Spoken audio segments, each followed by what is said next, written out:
welcome back to Reclaim the Spirit. This is Mark Heilshorn. I'm a pastor and a theologian, and I've been doing a number of podcasts on Buddhism.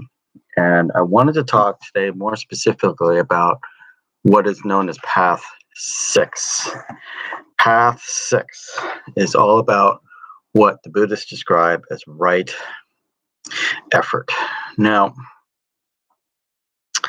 right effort is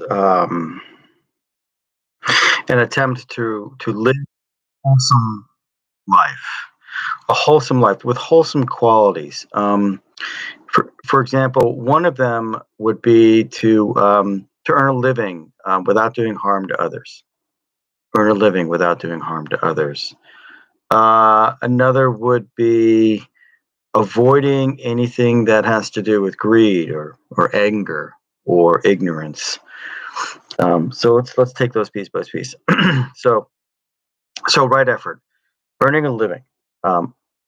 Now, we all earn livings in various forms. Some of us are salesmen, some of us are teachers, some of us are lawyers, some of us are doctors.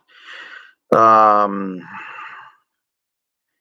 of us are in the human services industry. Some of us are in the sales and marketing industry. Some of us are in the banking industry. Some of us are insurance. I mean, there's all kinds of ways to make a living depending upon your passions and the things that you enjoy doing.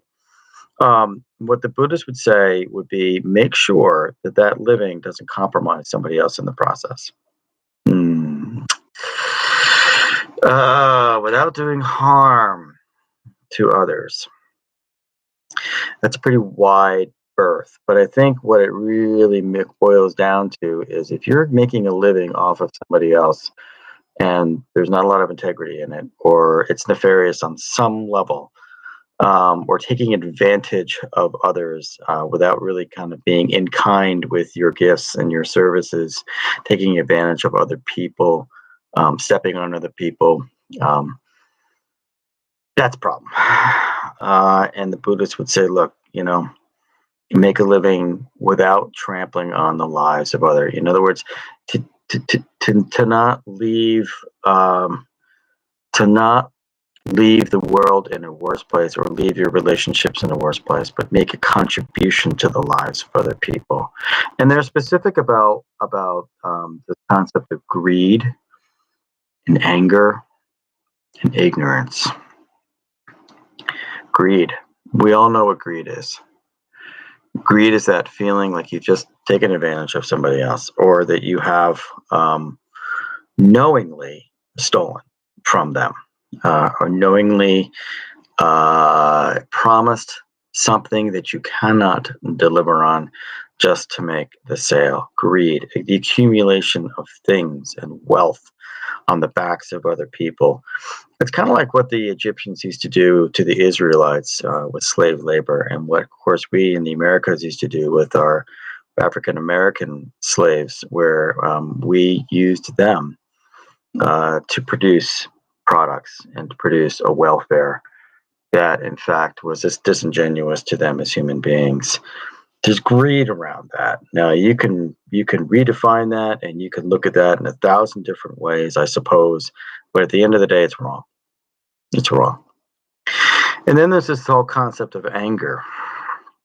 So a right effort would be to make sure that you're not getting angry with other people, and in the process, lashing out or being disruptive or diminutive or diminishing the rights of other people in the process. But anger is a really true emotion, but when used and wielded badly, it can be very destructive to the morale of the individual using it, unbeknownst to them, but also to the people around them, who are in the receptive end of it, who really have no reason to feel the blame or the wrath of your anger. So, and then there's this third thing of ignorance. Ignorance is sometimes a blind form of laziness. It's not even so blind as much as it is an intentional looking away from something that needs to be dealt with or needs to be handled with love and sincerity and integrity. So the Buddhists are really after this concept of right effort, meaning that your efforts need to be pure, your efforts need to be genuine. You have to be generous with your thoughts. You need to have loving kindness in your hands and your wisdom and your mind and your heart. And you have to be wise. Wise.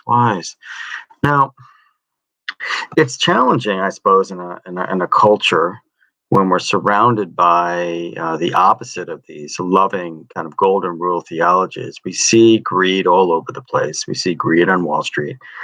We see greed in politics. We see greed in the culture. It's almost advertised in black and white in our media that it's okay to be greedy. I remember there was a movie a long time ago with